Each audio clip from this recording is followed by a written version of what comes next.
Right, I'm going to go over an Edexcel paper. It's Physics Paper 2, Combined Science from 2022. You get 1 hour and 10 minutes to do it, and it's worth 60 marks. Question 1. Figure 1 shows a lamp connected to a DC power supply. The power supply provides a potential difference of voltage of 4.5 volts. The current in the lamp is 0.3 amps. So that's our current I, that's our voltage V. Calculate the resistance, so that's R is our target. And use the equation R equals V over I. So they've already rearranged it for us. So just pop the numbers in. 4.5 volts divided by 0.3 amps. And that comes out as exactly 15. 15 ohms. Part 2. Calculate the power supplied to the lamp. So power equals current times by voltage. So the current was 0.3 amps and the voltage was 4.5 volts. And that comes out as 1.35 watts.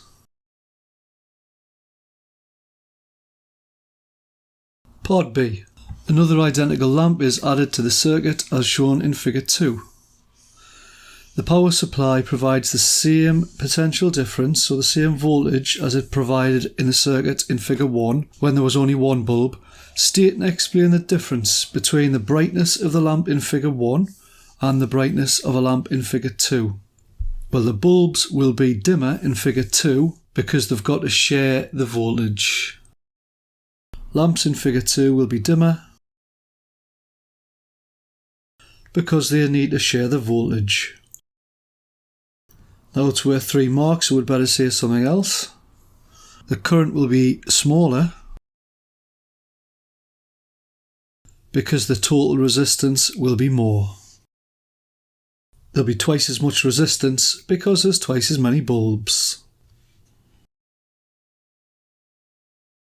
Question C.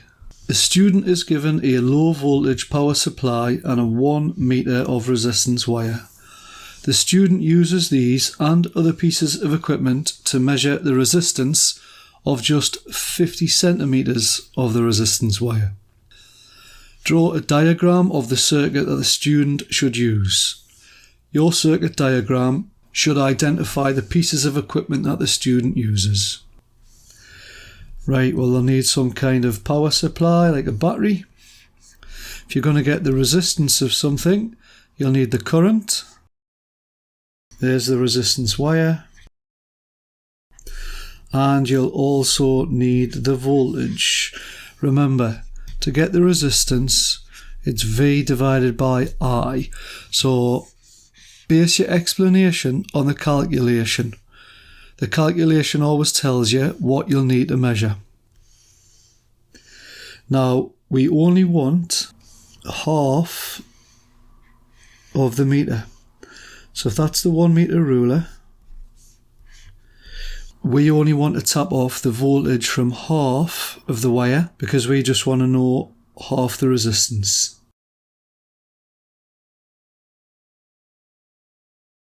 So you'll get 1 mark for having the ammeter in series, which means one thing after another with the wire. And you'll get another mark for getting the voltmeter in parallel. And you'll get another mark for just tapping off the voltage across half of the 1 metre wire. So just across the 50 centimetres, like they said. Question 2, Part A. When water boils and turns into steam, there are changes in the arrangement of particles and the density.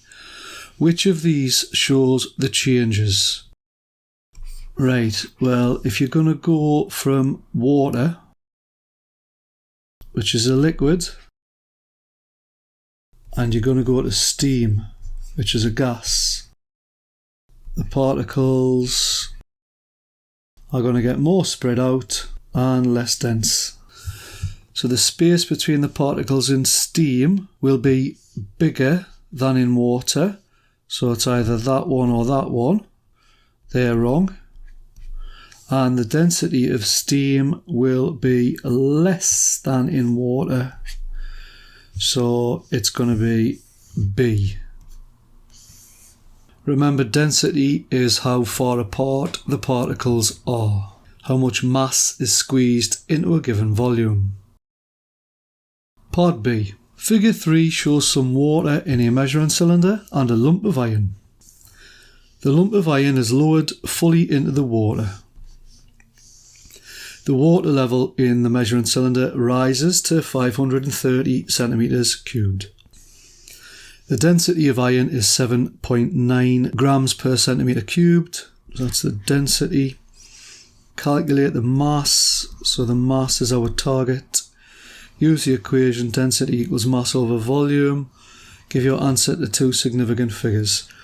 Right, we're going to need to use a magic triangle to rearrange this equation to get the mass. So density equals mass over volume. So whatever's on the top shelf out here goes on the top shelf in the triangle. And then two things and two spaces, so shove those in. Cover up what you're looking for. We're looking for mass, so we'll cover that up. And what we're left with, density times by volume. We know that the density is 7.9 grams per centimetre cubed. So we just need to multiply that by the volume. So this volume here starts off as 490 centimetres cubed and it goes to 530. So 530, take away 490, that means it's changed by 40 centimetres cubed. So we'll pop that in. Are we okay with centimetres cubed? Yes, we are, because that was in centimetres cubed as well. And that comes out as 316 grams. Now they want it to two significant figures. So there's one significant figure, two significant figures. So the 6 will round the 1 up to a 2, so it's going to be 320 grams to 2 sig figs.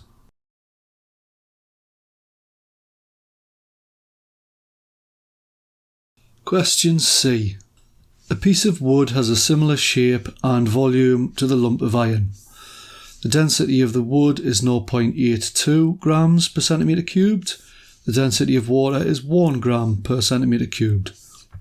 Explain why the method used in part B cannot be used to determine the mass of the piece of wood. Right, the density of wood is less than the density of water.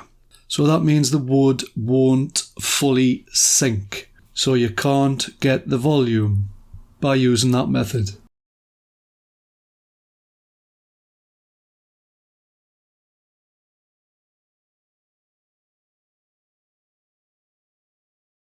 So the volume can't be obtained.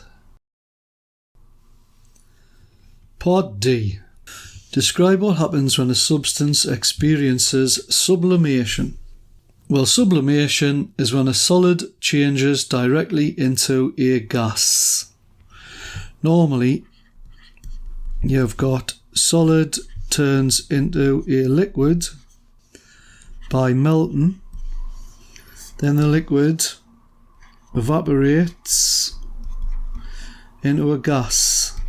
But with sublimation, the solid is just going to go straight into a gas.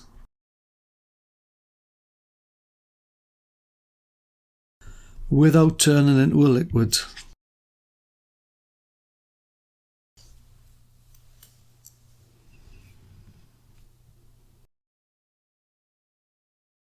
Question 3. Part A. Figure 4 shows the shape of the magnetic field near a bar magnet. Draw arrows on the field lines in figure 4 to show the direction of the magnetic field. Right, a magnetic field comes out of the north and goes into the south. So out of the north and into the south. So I don't know how many arrows they'd want you to put on, but I'm just putting them all on there for you, just so you can see what's going on. Part 2. Place a letter X on figure 4 at a place where the magnetic field is the strongest. Right, you can tell where the field's the strongest because it's where the magnetic field lines are the closest together. So it's either here or here. So you can put it either position. X there or an X there. Part 3. Describe two differences between the magnetic field shown in figure 4 and a uniform magnetic field. Right, well, a uniform magnetic field would be straight lines. And they'll be equidistant apart. So each line will be the same distance apart each time. Now you don't have to put these little arrows on. You don't even have to draw the picture. I'm just showing you so you know. And the direction comes out of the north and goes into the south. Just like it did here, but this is coming round in this direction and it's coming round in that direction. Whereas here it's kind of only just going across in one direction. So I like to say it's parallel lines for the uniform magnetic field, and they are equidistant apart, which means equal distant apart. You see here they're not equal distance apart, are they? They're close together there and then they're further apart there, whereas every line on here is the equal distance apart. It would be the same strength of field everywhere as well. Whereas over here it was stronger at certain positions and weaker at other positions. Part B. State how a uniform magnetic field may be obtained in a school laboratory. Right, well, if your teacher has used a solenoid, there's a uniform magnetic field inside of that. Now all that a solenoid is a coil of wire, and you pass a current through it, and as the current goes through, you end up in the middle with a uniform magnetic field. Look at that. See how they're equidistant apart? Nice straight lines like this one was. So they could use a solenoid.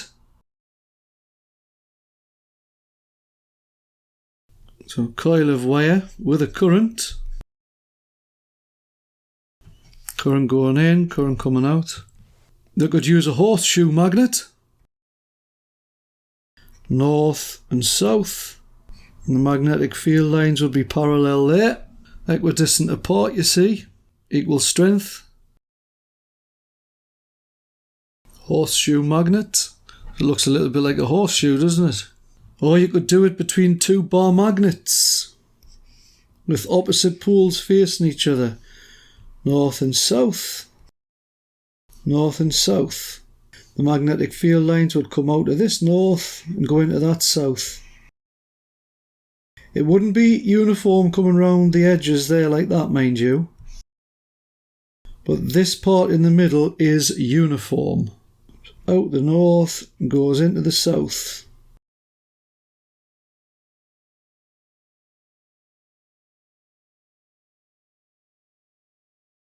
So two bar magnets with opposite poles facing each other.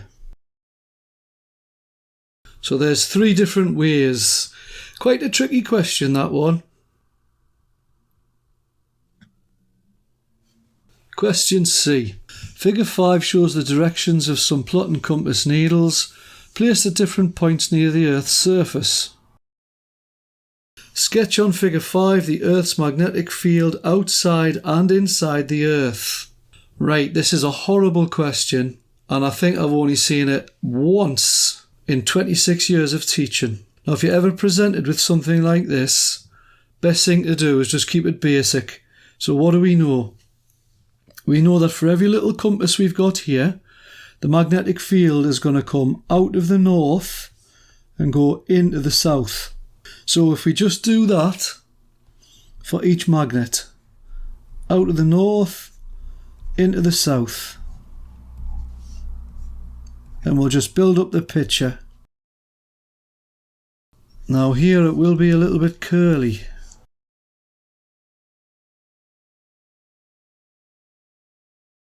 Now you could probably leave it like that, or now that we've built up a bit of a picture, all the north poles are down here. So you do know that the Earth behaves like it's a bar magnet. So the north would be down there and the south would be up there. Now I know what you might be thinking. Surely the magnetic north pole needs to be at the top. Right, no, that's not actually correct. The geographic north pole's at the top, but the magnetic south pole's at the top, and vice versa. So that would be the geographic south pole,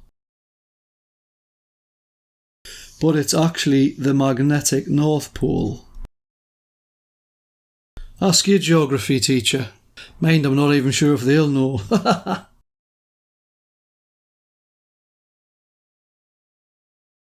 You see, if I was to draw all the rest of the lines on that, this is how it would be, isn't it?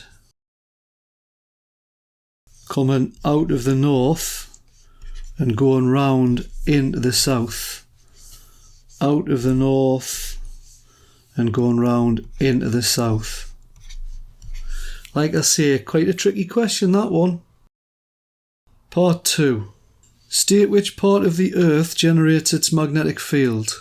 Right, well it's the core, the outer core to be precise.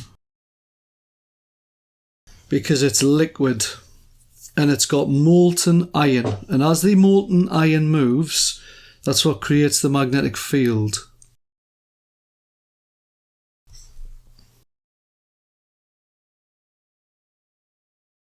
Question D. A wire is placed at right angles to the Earth's magnetic field.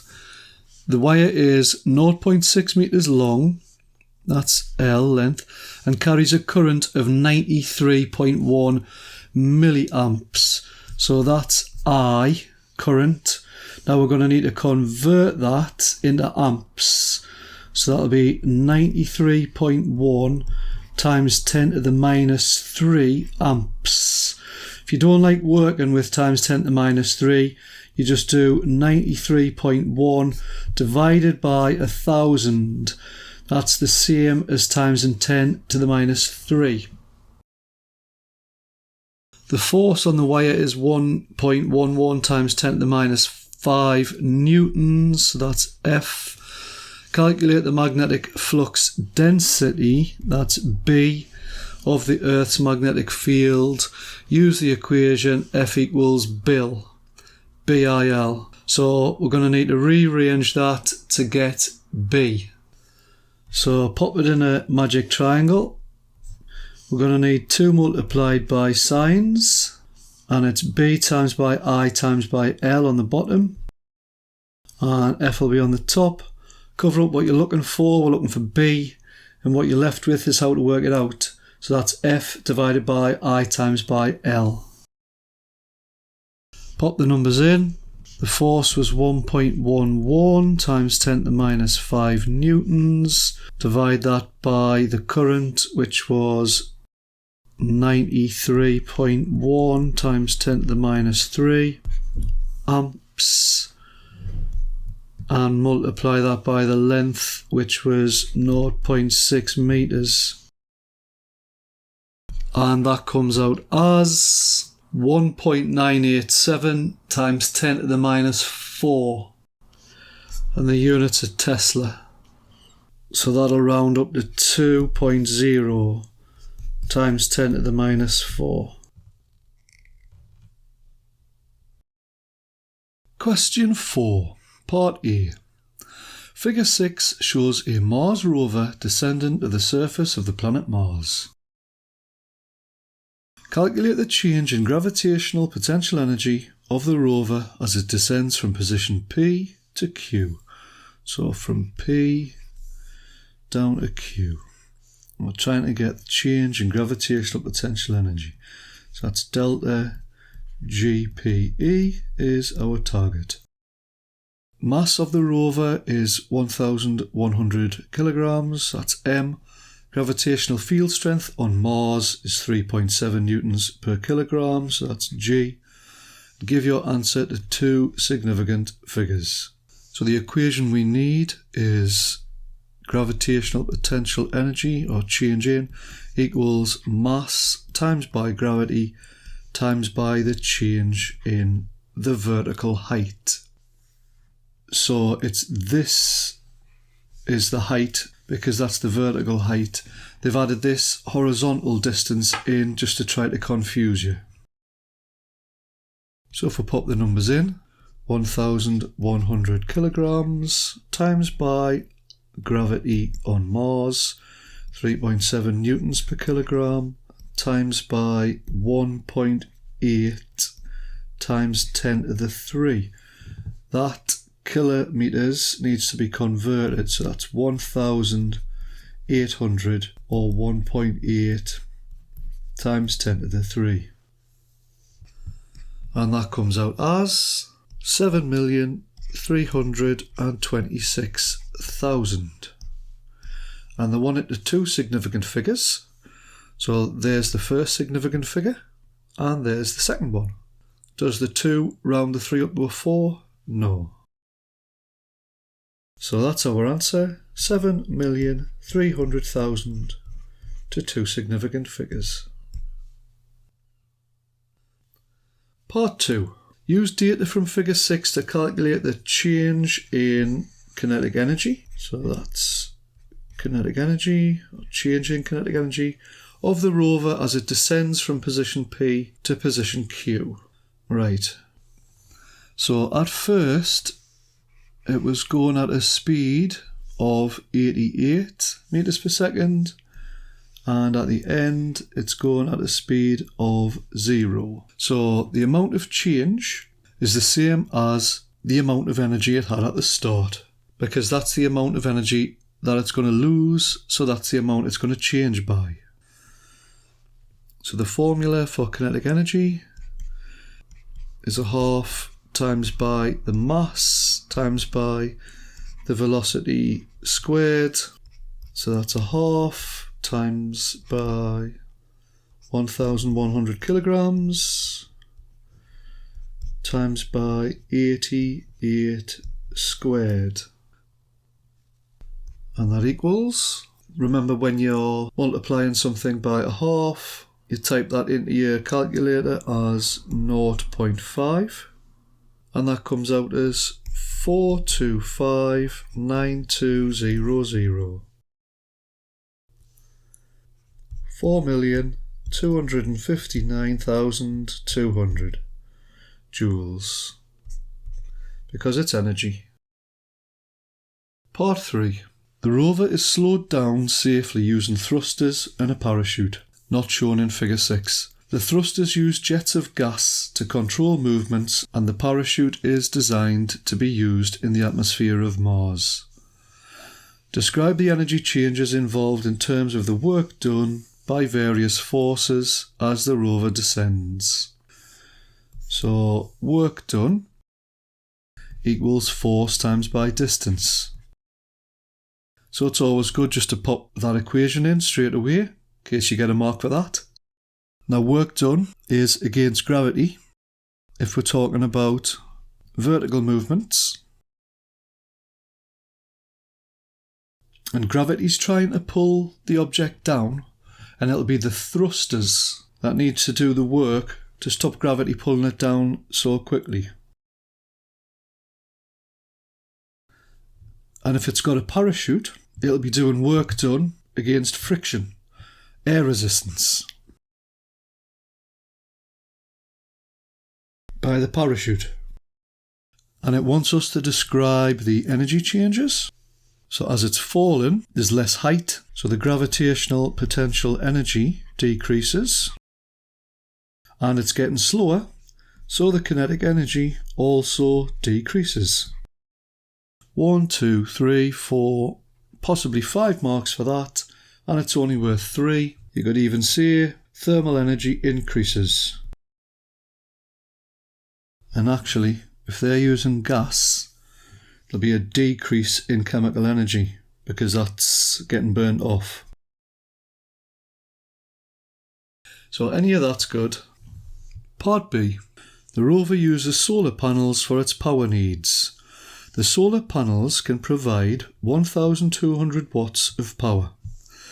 Show that the solar panels can provide 2.16 megajoules of energy in 30 minutes.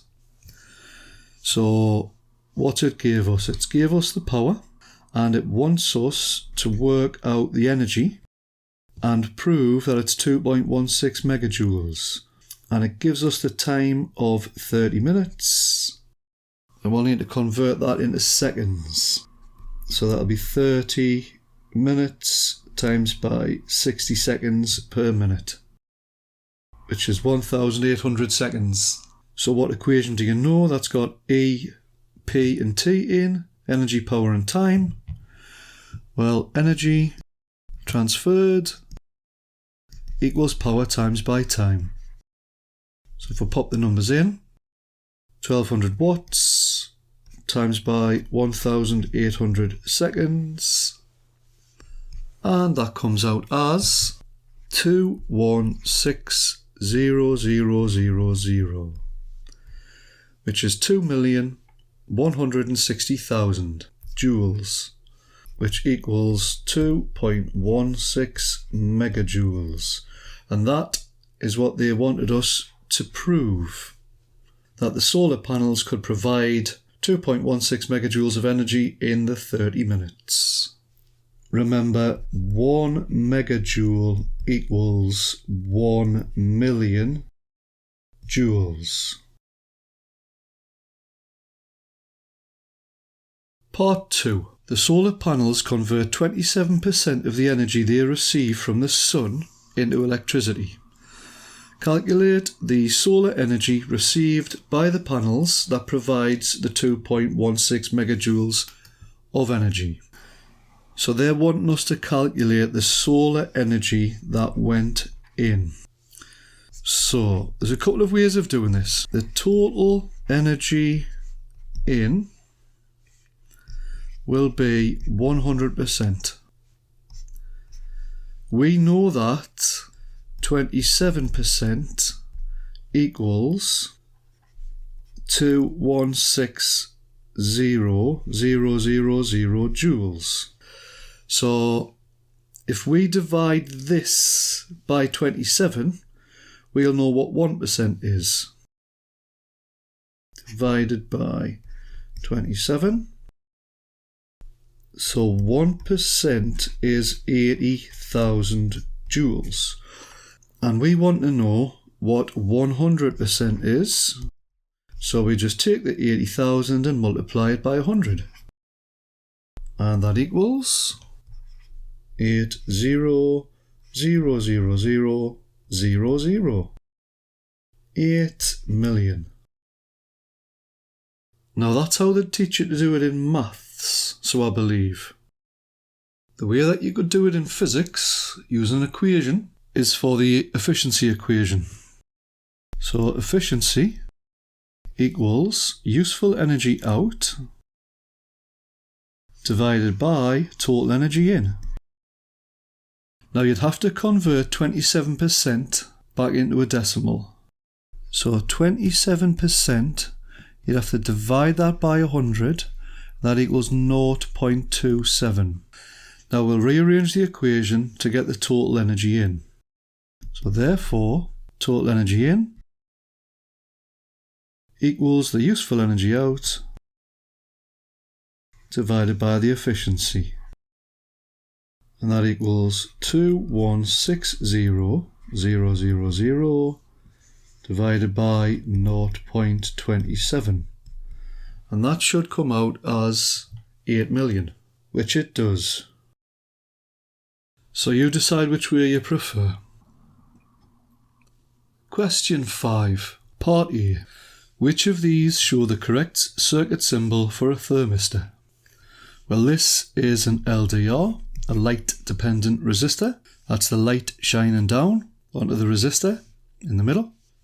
This one here is a variable resistor. I like to think of that arrow as having a upside down V on the top. V for variable. This here is the thermistor. So that's our answer, C. I like to think of this as a golf club. Or you could think of it as a little bit like a thermometer at an angle. And this here is a diode. Should really have a circle around it. D-I-O. That's what I tell my students. Part B. A student investigates how the resistance of a thermistor varies with temperature. Figure 7 shows a graph of the results of this investigation. So the temperature is getting hotter and the resistance is coming down, and it's a curve, so it's non-linear. Describe how the resistance of this thermistor varies with temperature. Oh, well, it's exactly like I've just said. As the temperature increases, the resistance decreases. So we'll get 1 mark for that. And because it's a curve, it's non-linear. If it was a straight line, you'd say it's linear. Part 2.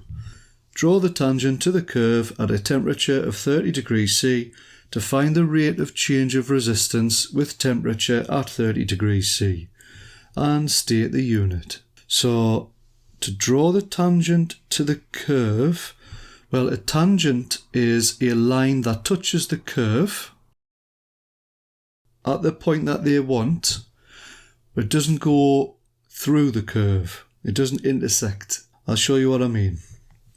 If the curve looked like that, which it does, if I wanted to know the tangent of the curve there, I would draw a straight line that touches at that point there. If I wanted to know what the tangent of the curve was there, I would draw a straight line that touches the curve at that point. And it follows what the curve's doing at that point. So they're wanting us to get the tangent to the curve at 30 degrees C.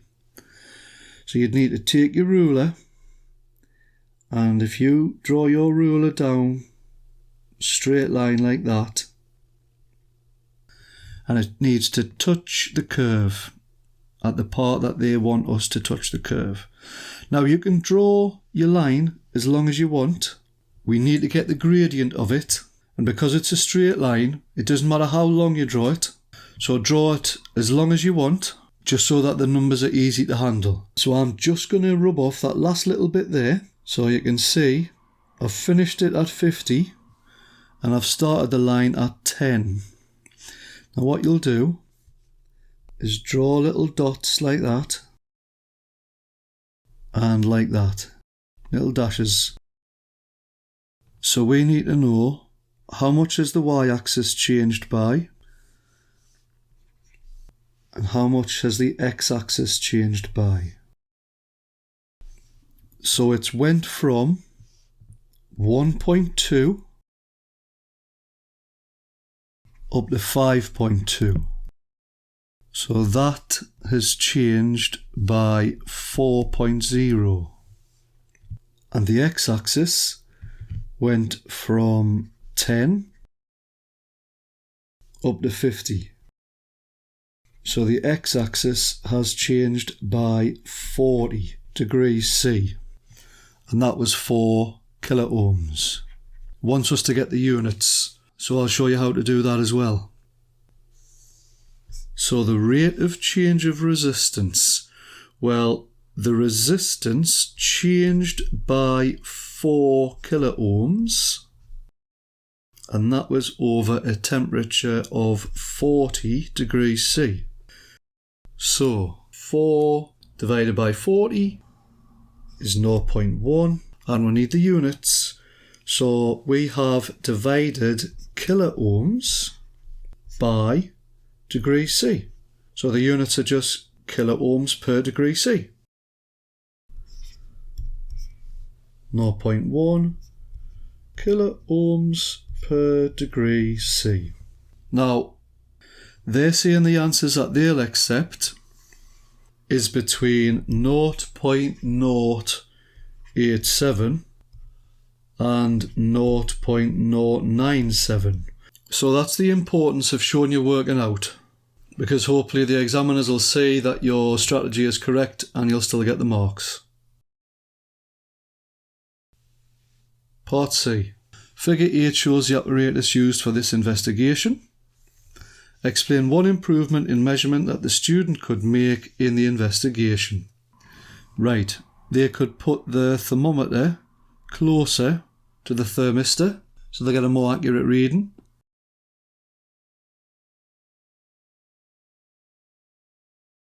So place the thermometer closer to the thermistor for a more accurate temperature reading. Now they've got a stirrer, so turn the stirrer on or use the stirrer. Why? To get a more uniform temperature. So you don't want any hot spots or cold spots that the thermometer might be sitting in. Or use a digital thermometer. Better resolution scale. More precise. So any of those three improvements with its corresponding reason.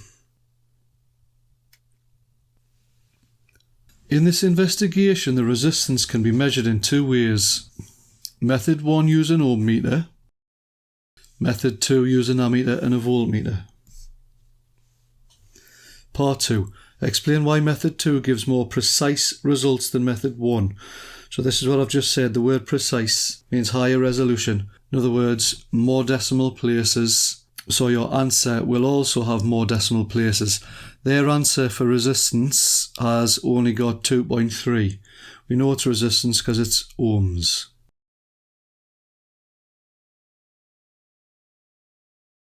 Method 2 meters have more decimal places. So calculated resistance value will have more decimal places and be more precise. Do you see that I've used the same word that they've used? That's good practice.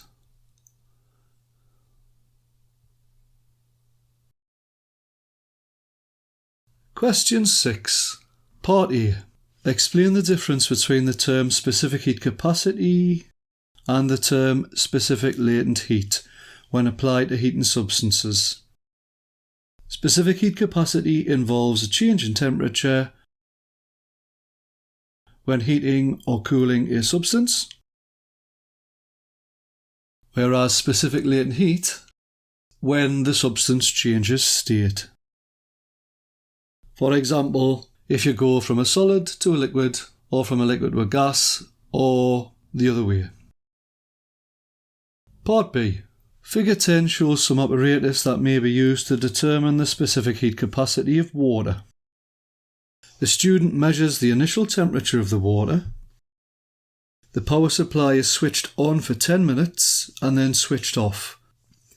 Explain how the student should then obtain an accurate reading for the final temperature of the water to be used in the calculation of the specific heat capacity.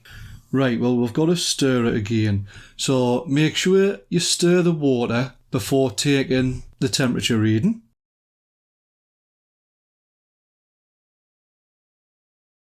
Now, when you turn the heater off, that heater will still be producing heat and the water will still get hot for a little bit.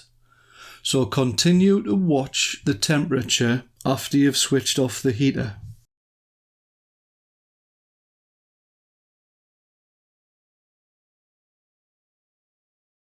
And record the maximum temperature that the water reached. You'll know the maximum temperature because the temperature will start going down at some point. Now you could say something else as simple as take the temperature reading at eye level. So get your eye right down close to where the thermometer is.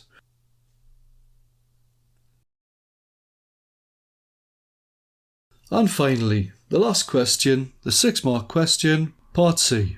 A container of gas is at a room temperature. The gas is then heated. The volume of the container remains the same. By considering changes in velocities of the gas particles, explain how the temperature increase affects the average kinetic energy of the particles and the pressure the particles exert on the walls of the container. Okay. So as the temperature increases, the velocity will increase.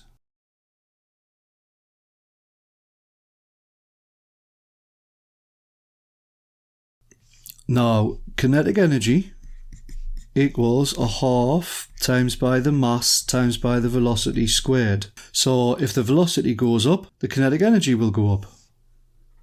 And they want us to say average kinetic energy.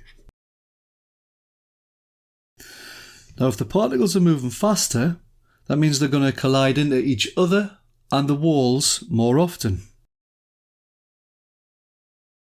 So more collisions per second with each other and the walls. The collisions will be harder.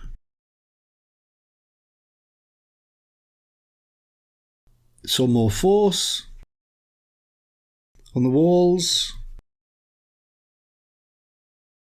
Now pressure equals force over area. So if there's more force on an area, the pressure goes up.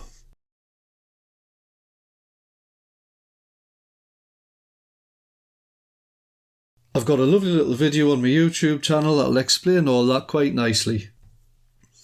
So that was quite a nice little 6-mark question to finish on. I hope you feel like you've learned quite a lot going over that. Doing past papers is the best way to improve. I'll see you in the next video. Work hard, be nice, and bye for now. Want to see more videos like this? Subscribe to my channel, GCSE Physics Explained.